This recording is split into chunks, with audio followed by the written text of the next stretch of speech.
Assalamualaikum warahmatullahi wabarakatuh. Ya, berikut ini saya akan menyampaikan penjelasan tentang bid'ah. Yang ini sebetulnya adalah penjelasan dari Syekh atau Abu Rustah, ulama dari Syam. Ya. Jadi bahasan bid'ah itu memang banyak sekali dibahas oleh para ulama. Ya. Nah, yang perlu digarisbawahi adalah bahwa bid'ah ya apa dan bagaimana itu memang tidak dijelaskan dari hadis Nabi ya, tidak dijelaskan oleh lisan Nabi ya, tidak ya. Tapi dijelaskan oleh lisannya ulama ya, karena di dalam hadis itu hanya disebut bid'ah dolalah ya, gitu. Dan inilah kemudian timbul persepsi yang berbeda-beda antar ulama. Jadi ini ranahnya adalah ranah ijtihad. Nah, yang saya ambil ya itu definisi bid'ah yang dia itu dilandasi oleh hadis ya. Kalau hadis bid'ah itu kan yang di dalamnya ada bid'ah itu kan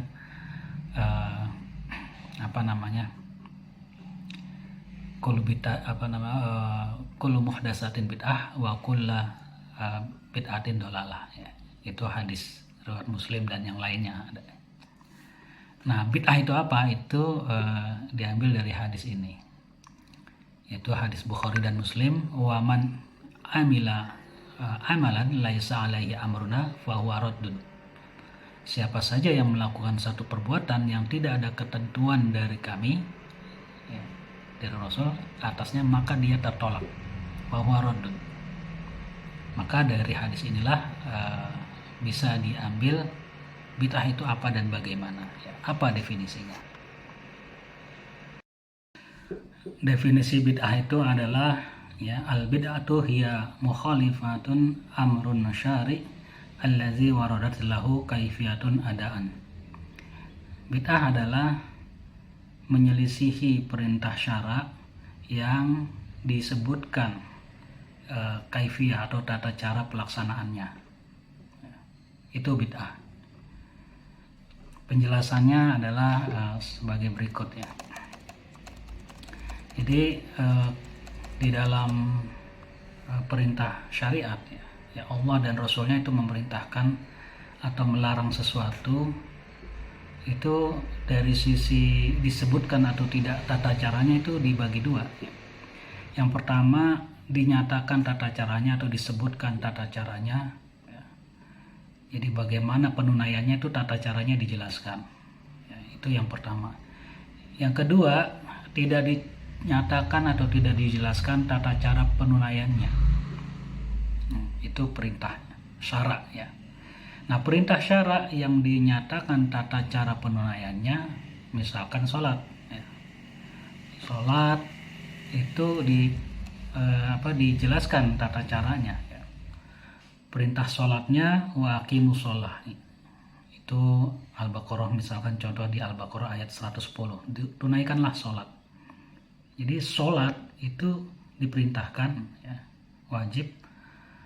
Tapi bukan cuma itu ya, tata caranya pun dijelaskan ya, di dalam sunnah ya. Banyak sekali hadis-hadis yang menjelaskan tentang sholat itu tata caranya seperti apa ya. Contohnya ini adalah hadis dari Abu Dawud. Jadi Nabi bersabda, nah ini panjang hadisnya, saya baca cepat ya. Innahu la yatimmu sholatu li ahadin minan nasi hatta yatawadda. Ya, tidak sempurna sholat seorang hingga dia berwudu. Nah, ini tata caranya harus berwudu ya. Kemudian fayada'al wudu yakni mawadi'ahu, lalu ia meletakkan wudu yakni tempat-tempatnya. Tsumma yukabbir, kemudian dia bertakbir. Wayahmadullah ya. Kemudian memuji Allah Jalla wa Azza ya. Wa yusni alaihi ya. Kemudian membaca Al-Quran ya, ayat Al-Quran, baca Al-Fatihah ya. Dan seterusnya ya. Kemudian summa yarka'u ruku hatta yatama'anna mafasalahu, hingga sendi-sendinya tenang. Summa yaqulu sami Allahu liman hamidah. Kemudian berkata sami Allahu liman hamidah.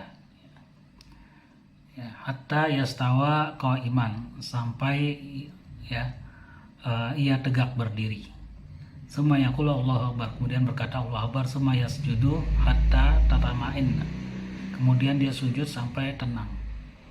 Bima fasiluhu summa yaqul, dan seterusnya. Jadi ada tata caranya. Ini sholat ya. Apalagi haji ya. Haji diperintahkan walillahi 'alan nasi hajjul baiti. Ya, mengerjakan haji adalah kewajiban manusia terhadap Allah. Ya. Tapi bukan hanya di situ, dijelaskan juga ya tata cara haji. Nah, ada di dalam hadis Bukhari ya. Ini singkatnya ya. Jadi Rasulullah ketika melakukan melempar jumroh ya, itu melemparnya 7 kerikil. Beliau bertakbir setiap kali melempar 1 kerikil.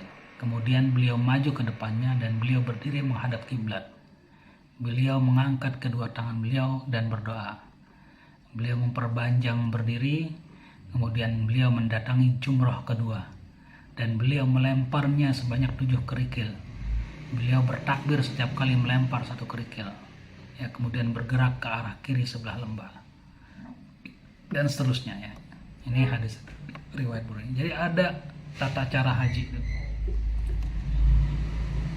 Nah, ini adalah contoh perintah Allah yang disebutkan tata caranya. Nah, pelanggaran terhadap tata cara ini ya, itulah yang disebut dengan bid'ah. Ya, misalkan sholat ya. Sholat nggak wudhu ya, bid'ah dia. Sholat tidak menghadap kiblat, menghadap Monas misalkan.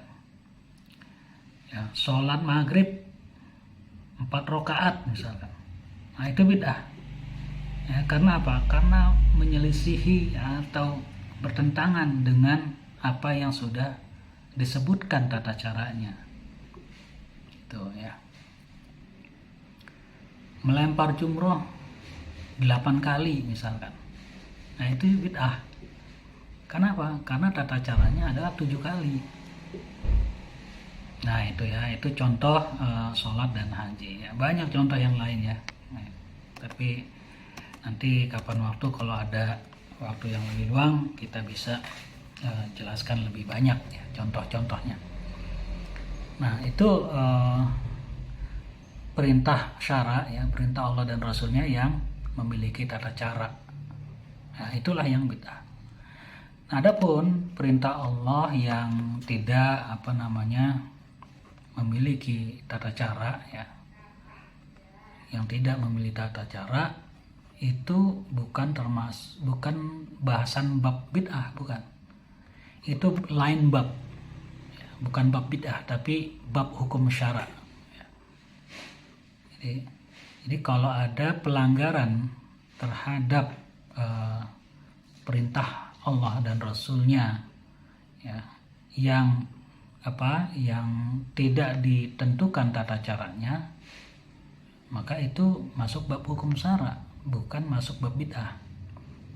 Maka pelanggaran itu nanti jatuhnya bukan bid'ah, tapi jatuhnya dia bisa haram atau makruh ya.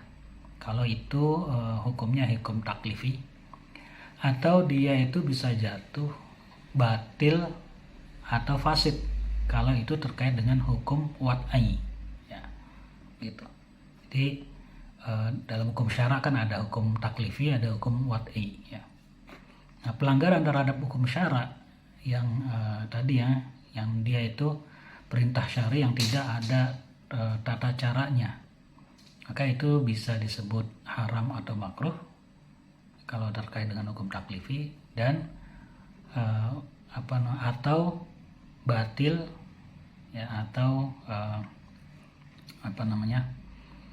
fasid ya jika itu adalah hukum wad'i. Nah, contoh hadis riwayat Bukhari, man aslafa fi syai'in fa fi kailin ma'lumin wa waznin ma'lumin ila ajalin ma'lum. Siapa saja yang melakukan salaf atau salam itu adalah transaksi jual beli di mana si pembeli memesan ya, dengan memesan satu barang, dia sudah memberikan uangnya ya, tapi barangnya belum diterima, jadi mesen gitu ya. Tapi uangnya udah diserahkan ke penjualnya. Jadi siapa saja yang melakukan salaf pada sesuatu, maka dalam takaran yang jelas ya, timbangan yang jelas, serta jatuh tempo yang jelas. Artinya ketika melakukan akad salam itu yang dipesannya itu harus jelas kriterianya, spesifikasinya harus jelas ya, takarannya jelas, timbangannya jelas, kapan diselesaikannya juga jelas. Nah, ini adalah perintah syara ya. Nah, perintah syara yang seperti ini nggak ada tata cara penunaiannya tuh seperti apa itu ya, nggak ada. Jadi misalkan nggak ada harus misalkan seperti dua orang berakad tadi itu berdiri berhadap-hadapan, kemudian membaca satu ayat dari Al-Quran, melangkah dulu ke depan satu langkah ya, saling berjabat tangan, kemudian saling menyeru dalam topik salam ya, kemudian setelah itu melangsungkan ijab dan qabul. Nah, itu tidak ada gitu ya, tidak ada aturan tata cara yang disebutkan di dalam syariat ya gitu. Nah, jadi itu contoh yang tidak ditentukan tata cara syariatnya. Maka kalau itu dilanggar ya, maka dia ya akad tersebut nanti akan jatuh batil atau fasid ya, batil atau fasid. Kalau batil tuh transaksinya benar-benar nggak boleh dilanjutkan, harus dibatalkan ya. Tapi kalau fasid itu transaksi masih bisa dilanjutkan, tinggal diperbaiki ya. Nah, ini nanti ada di bahasan fikih muamalah ya. Jadi seperti itu. Jadi kalau misalkan tadi dalam kasus salam ya, dia melakukan akad salam tapi dia tidak jelas timbangannya gitu, spesifikasinya ya. Nah, itu ya. Kemudian apalagi contohnya ya, masalah pernikahan ya. Pernikahan itu dikatakan wasfar bizatid dini tarbat yadaka, maka utamakan yang memiliki kebaikan agama, niscaya selamat tanganmu. Jadi di sini siapa saja yang menikahi wanita yang tidak memiliki kebaikan agama, tidak dikatakan bahwa ia telah mendatangkan bid'ah ya. Jadi menyalahi perintah kan, tapi nggak dibilang bid'ah gitu. Sama kayak tadi akad salam, ketika dilanggar ya ketentuannya, itu bukan dibilang bid'ah tapi fasid gitu ya, atau tadi batil ya. Nah, ini juga ya, yang melanggar jadi dia menikahi bukan wanita yang memiliki kebaikan agama, maka itu nggak dibilang bid'ah, tapi itu masuk kategori hukum syara yang nanti dilihat pelanggarannya apa ya. Kalau pelanggarannya itu misalkan sesuatu hal yang haram ya, dia hukumnya haram. Misalkan menikahi wanita musyrik ya, hukumnya haram bukan bid'ah ya. Itu dia melanggar perintah ya, perintah syara ya. Kemudian apalagi contoh ya, misalkan dalam masalah jual beli emas ya, riwayat Imam Muslim, yanha an bai'idz zahabi zahaban bizahabin ya. Rasulullah itu melarang menjual emas dengan emas, wal fiddati bil fiddati, perak dengan perak, wal burro bil birri, bur dengan bur, wa syair bisyair, wa tamar bitamar, wal milh bil mil, dan seterusnya ya, illa sawaan bisawain, kecuali sawaan bisawain, yang ininya sama ya, kondisinya sama gitu. Ya. Beratnya sama gitu kan, ya. Timbangannya sama, ukurannya sama gitu ya. Ainan bi ainin ya, jadi dia harus tunai. Faman zada, barang siapa yang menambahkan, awis dada faqad arba, maka itu adalah riba ya. Nah, jadi pelanggaran terhadap hukum syara ini itu adalah haram ya. Dia melakukan riba itu haram, bukannya bid'ah ya. Nah ini, jadi itu ya secara garis besar ya mengenai posisi bid'ah ya. Nah, memang ada penjelasan-penjelasan lain tentang bid'ah ya oleh ulama-ulama, banyak sekali kalau kita lihat di tulisan-tulisan maupun mungkin juga di YouTube itu banyak. Ya sah-sah saja. Ya, kita cari yang paling tepat gitu ya. Paling tepat. Dan dalam masalah bid'ah ya, nah ini tolong di garis bawah ya. Dalam masalah bid'ah ya, itu kan tidak ada penjelasan ya tentang bid'ah itu apa dan bagaimana dari Rasul. Ya. Yang ada adalah dari ulama. Ya, dari ulama menjelaskan. Ya, karena kalau di hadis-hadisnya kan hanya disebutkan bid'ah, dolalah, ya, bid'ah itu sesat. Gitu. Ya. Ya, misalkan contoh hadis riwayat Muslim ya. Ya, amma ba'd fa inna khairal hadis kitabullah wa khairal huda Muhammadin wa syarrul umuri muhdatsatuha wa kullu bid'atin dolalah. Ya. Dan nanti ada lagi hadis yang lain, wa kullu dolalatin finnar ya. Nah, kalau yang riwayat Muslim itu wa kullu bid'atin dolalah. Jadi sesungguhnya sebaik-baik perkataan adalah kitabullah dan sebaik-baik petunjuk adalah petunjuk Muhammad SAW. Sejelek-jelek perkara adalah perkara agama yang diada-adakan. Setiap perkara agama yang diada-adakan itu adalah bid'ah.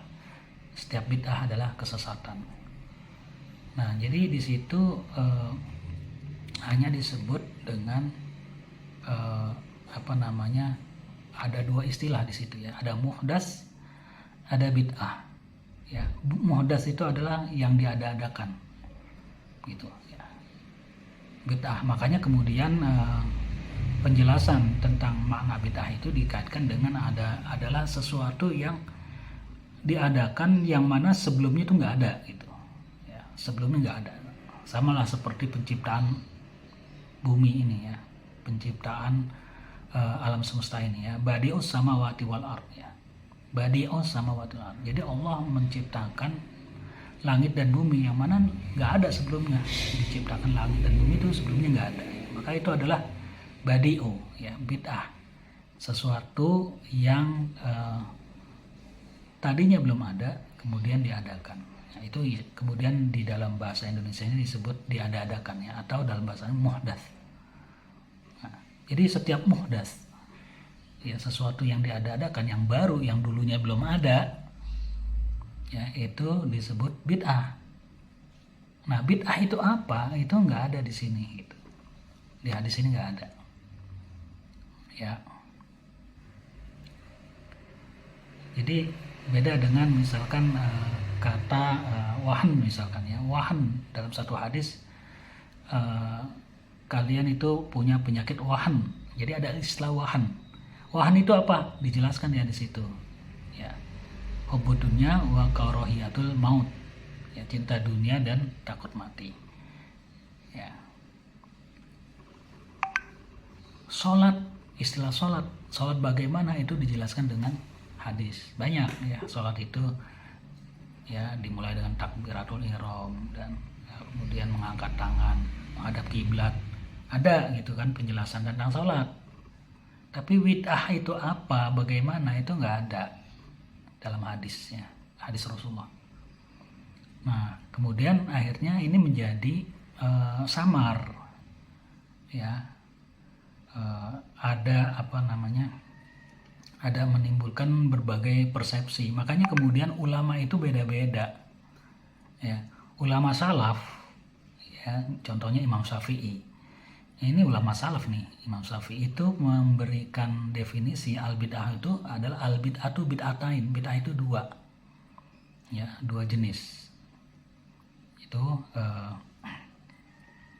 jadi yang pertama itu, ya, bid'ah. Kalau dalam bahasa sekarang tuh bid'ah sesat dan bid'ah hasanah, ya, dolalah wa hasanah, ya. Itu.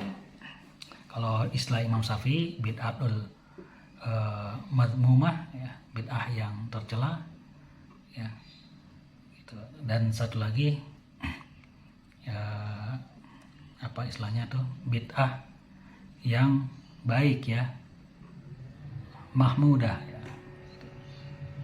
Nah, jadi ulama itu akan beda-beda pendapat, ya, gitu. Jadi dalam hal ini maka ini adalah ijtihad. Namanya ijtihad, ada yang benar, ada yang salah. Yang benar dapat 2 pahala, yang salah 1 pahala, gitu. Nah, Imam Syatibi itu punya definisi yang lain, ya. Jadi kalau Imam Syatibi, ya, mendefinisikan thariqatu fiddin mukhtarah, jalan yang meniti kehidupan beragama, ya, yang jalan itu merupakan, ya, sesuatu yang dibuat-buat, mukhtaratun tadahi asyariyah, yang menyerupai syariat, yaksidu bisuluk, ya, yang dilaksanakan untuk tujuan, alaiha mubalaghah fit ta'budillah, ya, dengan tujuan berlebih-lebihan dalam ibadah kepada Allah. Nah, ini beda lagi ini Imam Syatibi, ya. Imam Syatibi bukan ulama salaf, ya. Kalau Imam Syafi'i ulama salaf, ya, tahun 150-an kalau Imam Syafi'i, ya. Nah, jadi ini pakai definisi Imam Syatibi juga boleh-boleh aja, ya. Yang penting dalam penerapannya benar, gitu, ya, dan konsisten. Bisa nggak, gitu, ya, bisa nggak? Dan Anda harus jelaskan, ya, penerapannya bagaimana. Misalkan contoh di sini kan thariqatul fiddin, ya, jalan dalam meniti kehidupan agama. Fiddin ini cakupannya apa? Ya, apakah ibadah mahdoh saja atau yang lainnya juga? Ya, karena din itu semuanya mengatur urusan kehidupan kita ini, diatur oleh din, oleh agama, ya. Jadi urusan akidah itu diatur, bagaimana kita mengimani sesuatu itu diatur. Kita wajib mengimani adanya malaikat, ya, dan seterusnya, ya. Mengimani Allah itu maha besar, ya, hanya Allah, Tuhan satu-satunya, dan seterusnya. Kemudian ada masalah ibadah, ya, itu masalah agama, ya. Ibadah, sholat, puasa itu masalah agama. Kemudian masalah berpakaian, ya, berpakaian. Misalkan contoh perempuan, ya, perempuan harus menutup aurat nih ketika keluar, harus berpakaian yang menutup aurat, ya. Kemudian nggak boleh tipis, nggak boleh ketat, ya, gitu. Jadi pakaian diatur. Ini masalah agama juga. Nah, apakah ketika orang berpakaian, ya, yang baru gitu kan, nggak ada di zaman Nabi, itu kemudian dibilang masuk kategori bid'ah dalam hal ini? Nah, ini harus jelas, gitu, ya. Nah, jadi ini emang definisinya sangat umum, ya, masalah ya, belum lagi masalah-masalah yang lain. Itu kan pakaian, kemudian makanan dan minuman, ya. Makanan kan diatur dalam agama, ya. Kemudian apalagi masalah kepemimpinan, ya, kan diatur. Apakah yang sekarang ini ada demokrasi, ya, itu bid'ah atau apa, gitu? Sistem kerajaan, yang nggak ada zaman Nabi, zaman para sahabat itu nggak ada. Apakah itu bid'ah atau apa gitu? Nah, jadi ini permasalahan yang jadinya agak perlu penjelasan ya. Makanya ini sebetulnya definisi seperti ini, kalau dibandingkan definisi yang tadi di awal ya saya jelaskan, itu kalau bagi saya itu lebih jelas yang awal, lebih konsisten yang awal, atau lebih memenuhi kriteria jami wa mani ya, kriteria definisi yang jami yang mencakup ya, dan mani gitu. Nah, jami sama mani apa itu coba deh dicari ya, silakan ya. Nah, mungkin sementara itu dulu ya. Terima kasih. Assalamualaikum warahmatullahi wabarakatuh.